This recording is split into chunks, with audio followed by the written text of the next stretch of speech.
أعوذ بالله من الشيطان الرجيم بسم الله الرحمن الرحيم والصلاة والسلام على رسول الله وعلى آله وصحبه أجمعين رب اشرح لي صدري ويسر لي أمري واحلل عقدة من لساني يفقهوا قولي.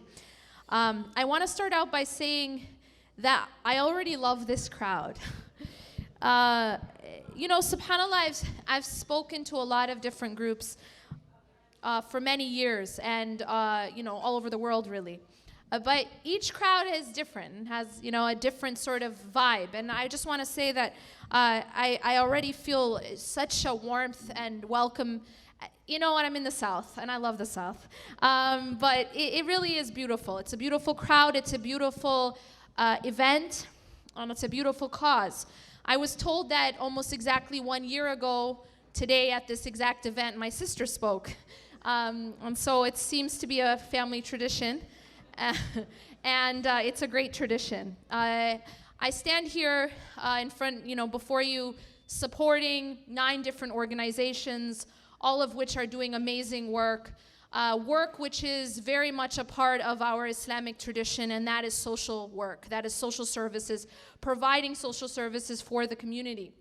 See, the thing is about service is that, whenever I get a chance to stand up here and speak with a group of people for a cause that has to do with service, I always hope, my goal is to have people leave the room with just a couple concepts. And if people leave with just a few concepts, then I'll feel happy. I'll feel content. And one of those concepts is this, is that when we give to others, we are essentially and first and foremost giving to ourselves. Anytime I reach out and I help another person up, I am actually helping myself first and helping that person second. And I'm going to spend the rest of the few minutes that I have with you telling you why. Why is it that when I give to others, I am essentially giving to myself? I'm going to make 2 arguments, or rather 2 types of arguments. One is a purely secular psychology argument, and the other is the Islamic argument. Now, if I look at this question from just a purely secular psychology perspective, this is what you'll find. And that is that, so there's traditional psychology which tended to look at what's wrong with the human being. The focus with traditional psychology had been for a long time looking at abnormal psychology, the different things that can go wrong. And then what are the symptoms, and then how do we treat it? But more and more, we now are coming out with the sort of the new wave of psychology, which is called positive psychology. And positive psychology isn't so interested in looking at what can go wrong with the human being, but rather more focused on how can we improve the well-being of the human being?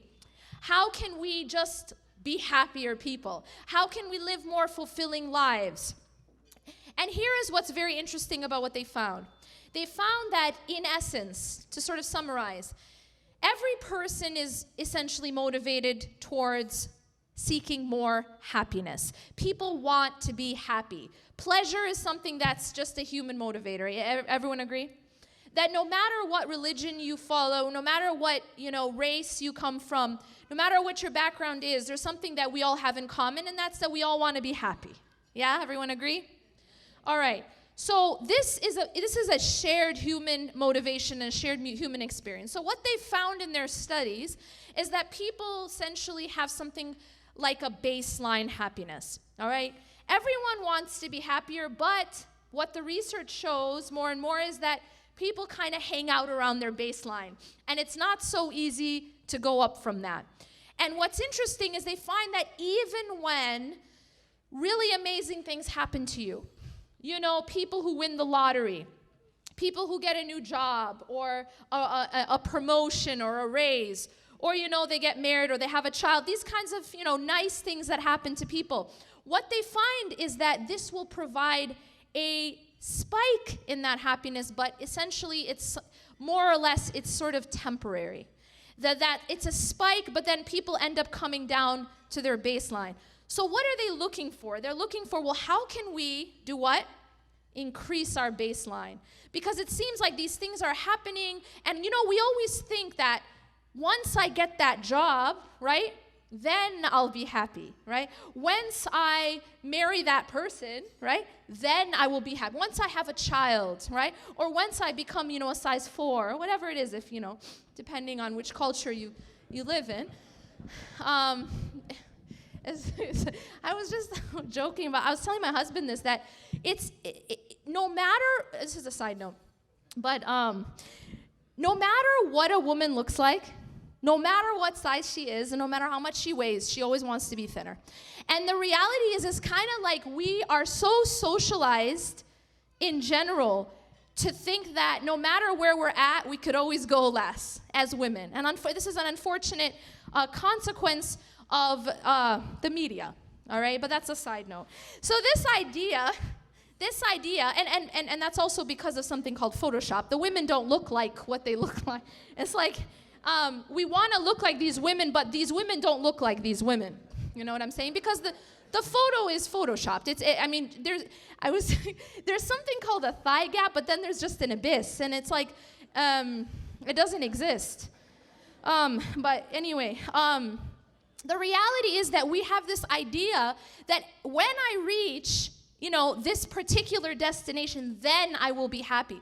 But really what the research finds is that's not how happiness works. Happiness isn't a destination.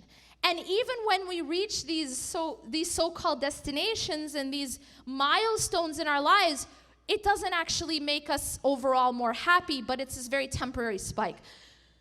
Long story short, what did they find? They found that although it is extremely difficult to increase your baseline, they found 2 very reliable ways to increase that baseline. And one of them is service to others. And that is very powerful, because what it teaches us about human nature is that when I give to you, when I serve you, when I help someone else who's in need, when I reach out and I, pick someone else up, I am actually making myself happier. And that's amazing.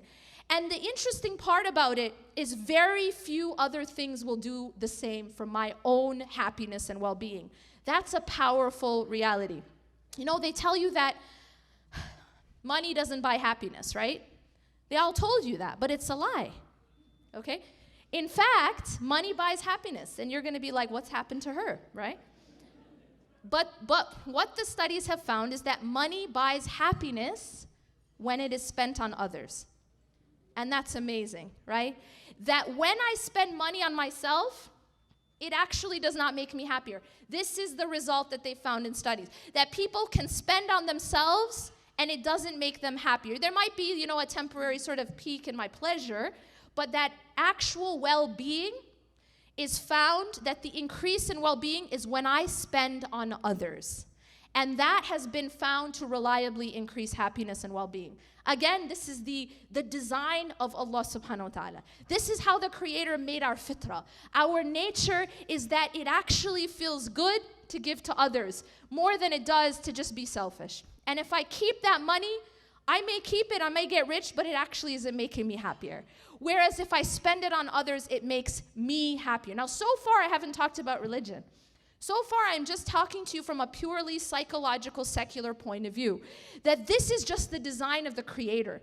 That the Creator has made us in such a way that it actually feels good to help.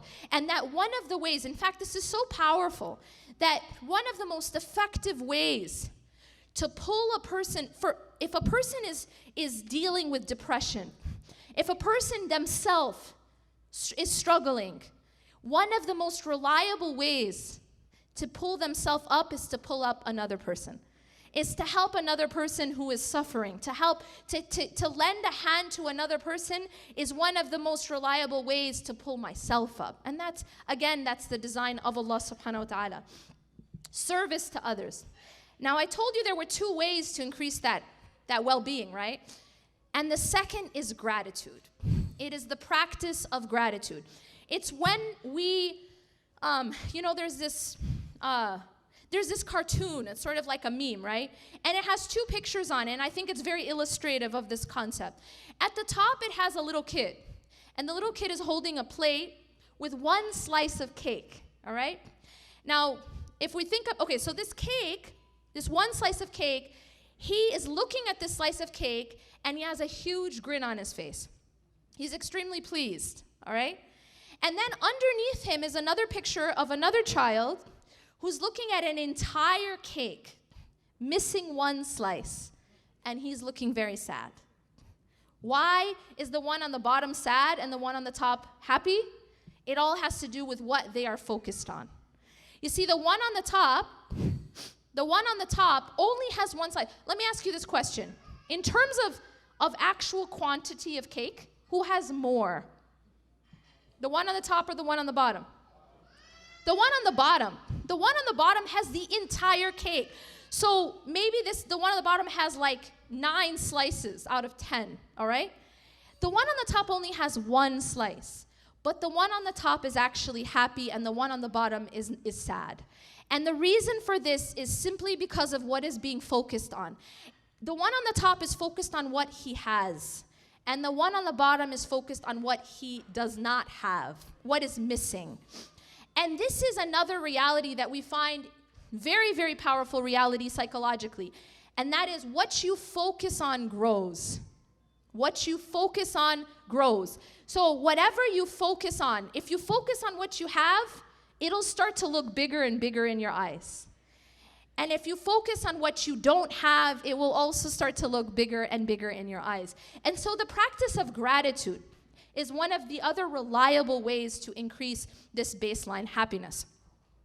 Now I want to take a moment and just sort of switch to what does the Quran and the Sunnah say about service? So I've given you guys an argument of how the designer, how Allah subhanahu wa ta'ala actually made the human being, that we are motivated to give, because not only do we get the reward in the hereafter, but He actually has designed it so that we get an intrinsic immediate reward in this life from serving others, is that we actually feel happier. We get our own happiness and our own increase in our own well-being by giving to others. But now I want to sort of switch gears a little bit, and that is talk about what does the Quran and the Sunnah, what does Allah and His Messenger say about service to others? Now, when you look at and you kind of do a scan of the text, when you look at the Quran and you look at the Sunnah and you look at the examples of those who came before us, you'll find that there is a principle that's throughout the text. And that principle goes like this. The way in which we treat the creation is how God will treat us. So I'm going to repeat that. The way in which we are with people, and in fact it's not only people, but all of creation, even animals. There's many examples of treatment of animals. But this is the principle. The way in which we are with the creation is an indication of how God will be with us. You guys understand what I'm saying? So for example, the Prophet ﷺ teaches us that if we are merciful with people, then the Creator will be merciful with us. And he also teaches us the other way around, that if the one who is not merciful to people, the one who does not show mercy to people will not be shown mercy by God. And we have other examples of this. You know, one of the most powerful stories, and subhanAllah, it's a timeless story about something that many of us know about. But sometimes we don't really look deep and see how this story teaches about this principle and about the principle of forgiveness and mercy. During the time of the Prophet ﷺ, as you know, Aisha radiallahu anha was accused. And when she was accused of being unchaste, her father Abu Bakr radiallahu anh found out that one of the people who was accusing his own daughter was a relative. And not only was he a relative, but he was a relative who Abu Bakr radiallahu anh was financially supporting. So can you imagine that? You find out that not only your neighbor or your friend, but your own relative who you are giving and supporting is one of the people spreading this awful rumor about your own daughter, slandering your own daughter. So what does he do?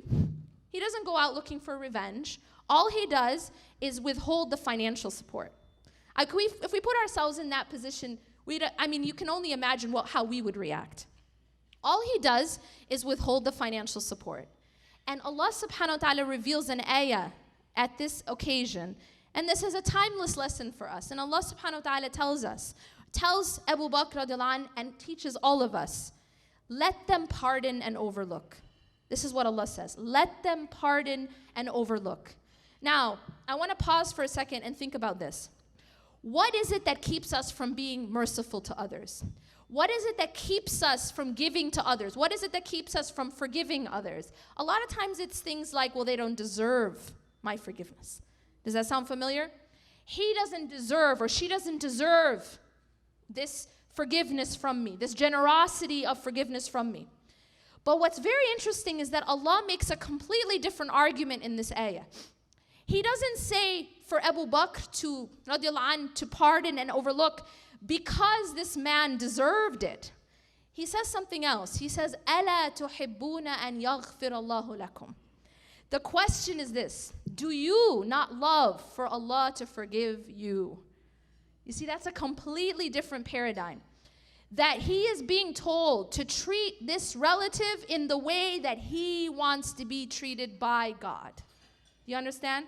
And that's a different way of looking at things, because typically we think of our interactions with the creation as sort of transactional between me and you. I do for you, you do for me, right? Like I scratch your back, you scratch my back. But see, Islam came to teach us a different transaction. Allah came and the Prophet ﷺ came to teach us a different type of transaction. And that is, I do for you because Allah will do for me. And that's different, right? I use this example of like a customer service representative. Has anyone ever worked in retail or customer service? Okay, so when you work in customer service, you learn this very, very early on. Well, first, the customer's always right? No matter how rude the customer is being to the customer service representative, the customer service representative has to treat the customer kindly, right? The customer service representative has to be kind, has to be polite to the customer, yeah? Can anyone tell me why? Because they want to get a check at the end of the month. As simple as that, okay? It's not because they're going to get paid by the customer. Are you guys following? They aren't getting, you know what I mean? They're on like an hourly or whatever. They're not getting paid by the customer, but they're getting paid by the boss. Are you guys following? And so the whole idea is that they treat the customer not for what they're going to get back from the customer. They treat the customer for what they're going to get back from the boss. And their pay comes from the boss. Their reward comes from the boss. And if they are not good with the customer, then they don't get their reward at the end of the month. You understand what I'm saying? And Allah is high above any analogy. But Allah makes the best kind of transaction with us. And that is this: He has told us that no matter what, we should treat the creation with mercy. And we should reach out and give to the creation, not for what the creation is going to give back, but for what Allah is going to give us. You see? So the transaction is not between me and the creation, but it's between me and the Creator. And when I give to people, I'm not expecting the people to pay me. I'm expecting that reward from Allah subhanahu wa ta'ala. And this is that concept. This is that concept of service that we have in Islam. That when I give and I help, my hope is that I'm going to get that help and that service. That service is going to be rewarded by Allah subhanahu wa ta'ala. And if you think about it this way, if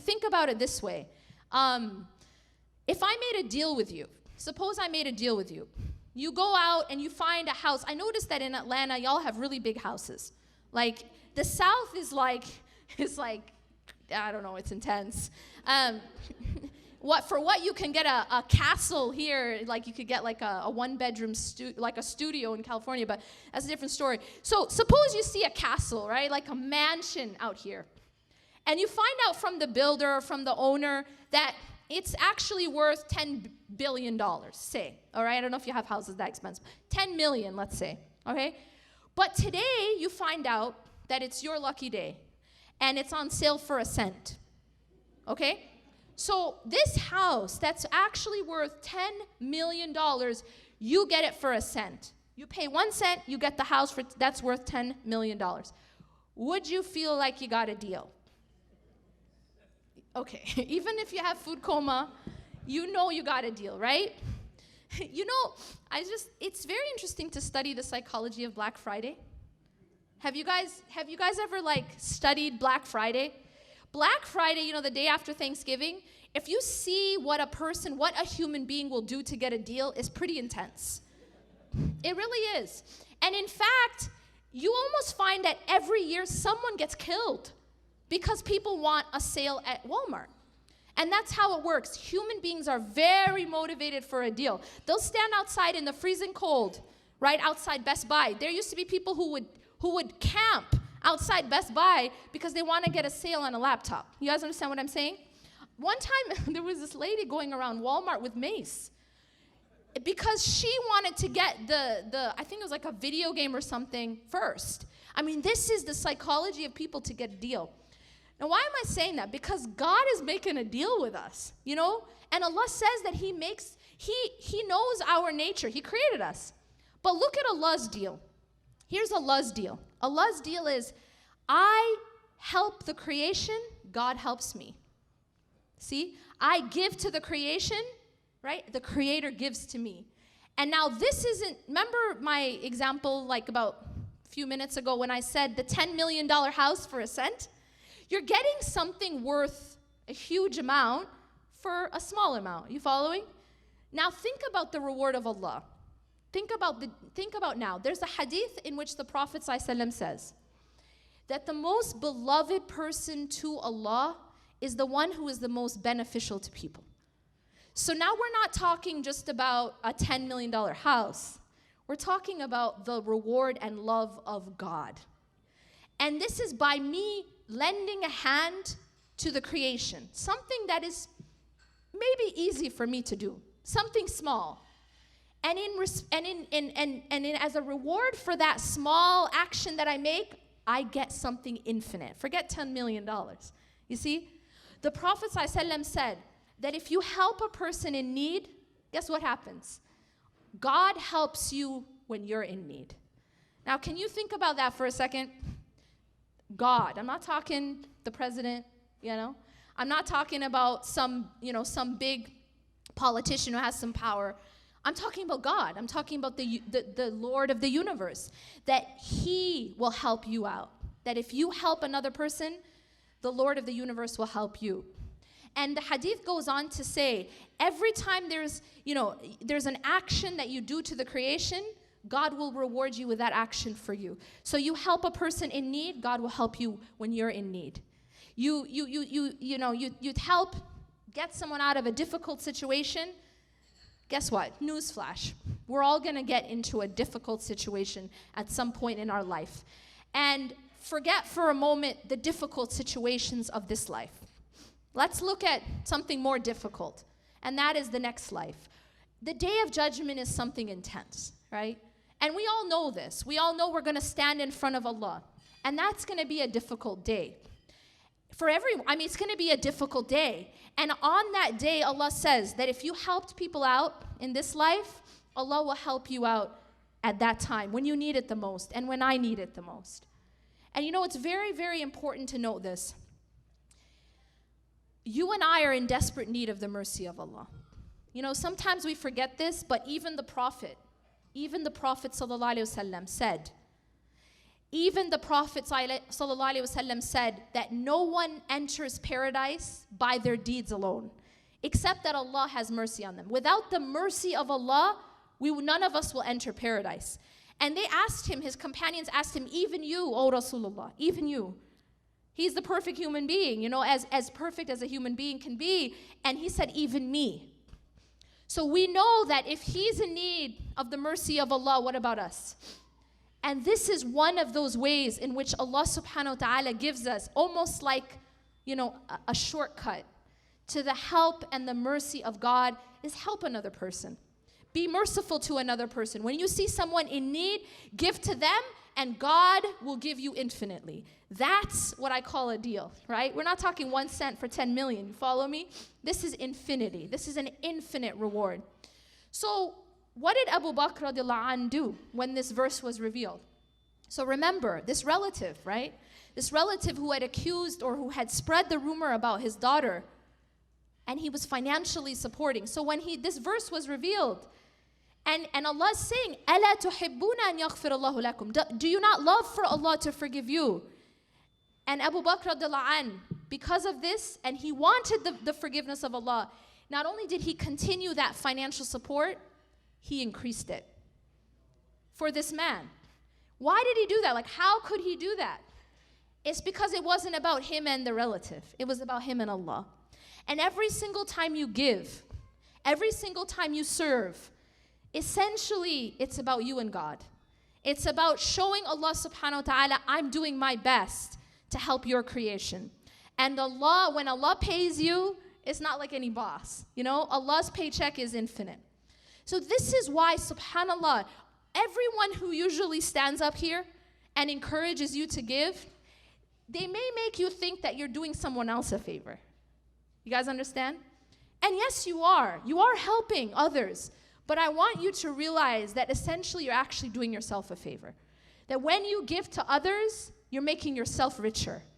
Even when you give any amount of money, you're making yourself richer. And this is an amazing phenomenon of God. You know, if a person is struggling financially, you know the best advice I can give to a person struggling financially? This might sound counterintuitive. Give charity. Isn't that weird?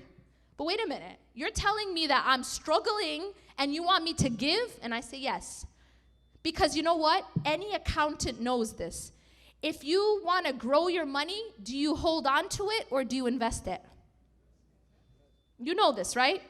But see, to a little kid, they don't understand the concept of investment. It looks like it's being lost, right? If I tell a little kid, give me $5 and I'll invest it, they'll think they're losing that money. They don't understand the concept, right? But to an adult, especially an accountant who understands the way it works, they know that if you want to grow your money, you don't hold on to it. Keeping your money in the bank isn't going to grow it. You're only making the banks, you're helping out the banks, but you're not helping yourself, right? How do you grow money? You invest it, meaning you give a portion and then you get back. You get a return. And when you get a return, it's not in the same amount that you invested. It's grown, right? That's how it works with sadaqah. That's how it works with giving charity. Now you've made an investment, but not with, the stocks, but with God, yeah? So you've given an amount to Allah in order to grow your own money, and that's actually how sadaqah works. When you give to Allah, it doesn't decrease your wealth, it increases it. And this is something that, like, those who've tried it can bear witness to it. That any time you give for the sake of Allah, sincerely for Allah, you will always get that back times some factor. You will always get it back and more. If you want to grow your wealth, give it for the sake of Allah. And by the way, it doesn't only work for wealth. It works for anything, any kind of gift that you have. If you have some extra time and you give a portion of that time to Allah, meaning for the sake of Allah, you're volunteering, you're helping in these kinds of services, you know what will happen to your time? It will increase. You guys know what I mean? Allah will put blessing in your time because you gave a portion of it for the sake of Allah. Allah will give you blessing in your time, because realize that time at the end of the day is a creation of Allah. Time, Allah's not constricted by time. Allah created time. So Allah can expand or contract His creation. Allah can put blessing in your time when you give it for the sake of Allah. And it's the same with money. It's the same with wealth. It's the same with your abilities. If you want to protect any gift that you have, you know what the secret is? Give a portion for the sake of Allah. Use the gift for the sake of Allah, and that's one of the best ways to protect it. If it is your wealth, give a portion of it, and that will protect it and increase it. If it is health, use your health to help others, and Allah will protect and increase it. If it's time, same thing. Any ability that you have, if you give, you will actually get back and you will protect it. SubhanAllah, the Prophet ﷺ in a hadith, he says that one of the ways to protect ourselves from calamity is through sadaqah. Sadaqah is so powerful. There's an ayah in the Quran that says that after death, or at the time of death rather, people are going to beg to be able to come back to this life, to have another chance, right? People are going to want to be able to come back and to get it right. And you know what people are going to want to come back and do? The first thing that they say is so that yasaddaq, in order for us to give sadaqah. That this is how powerful sadaqah is. That when a person's soul is being taken and they want to go back, when they're dying and they want to go back to this life to get it right, the first deed that they say they want to do is that they want to give sadaqah. This just shows us the power of sadaqah and how beloved Allah subhanahu wa ta'ala, how beloved sadaqah is to Allah subhanahu wa ta'ala. Now, I'm going to wrap up with this. If I were to ask you this question, if I were to ask you to think of the person who you know, if you think of the prototype of the one who's most beloved to Allah, right? Someone who's really, really pious. Typically, what comes to mind? Usually what will come to mind is maybe a person dressed a certain way, right? Someone who spends most of their time maybe in i'tikaf in the masjid, right? Praying, staying, in seclusion in the masjid. This is the type of image that we might come to. But what's very interesting is there's a hadith in which the Prophet ﷺ says that the most beloved person to Allah is the one who benefits others the most. And that this is the part that really blew my mind.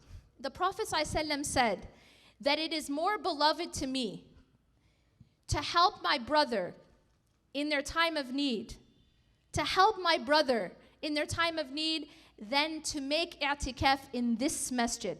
Now, hold on for a second. When he's saying this masjid, which masjid is he talking about? He's talking about the Masjid al-Nabawi in Medina. All right? So he's saying that it is more beloved to me to help my brother or my sister in their time of need, to walk with them in their time of need, than to do i'tikaf in the Masjid al-Nabawi in Medina. And this is the masjid where one prayer is equivalent to 1,000 in any other masjid. And he's saying that it is more beloved to me to stand and help my brother or my sister in this time of need than to do i'tikaf, and not for one day but for a month in this masjid, in Masjid al-Nabawi. I'tikaf is seclusion in the masjid. You know, in Ramadan, when we really want to get closer to Allah, what do? We go and do i'tikaf. He is saying that helping and serving another person in need would be more beloved to him than being an i'tikaf for a month in Masjid al-Nabawi. And we have that opportunity. We have that opportunity. And that opportunity, when it's given to us, we should realize that Allah subhanahu wa ta'ala is honoring us. Allah is blessing us if we're in a position to help another person in need. أقول قولي هذا واستغفر الله لي ولكم إنه غفور رحيم. سبحانك الله وبحمدك أشهد أن لا إله إلا أنت أستغفرك وأتوب إليك والسلام عليكم ورحمة الله وبركاته.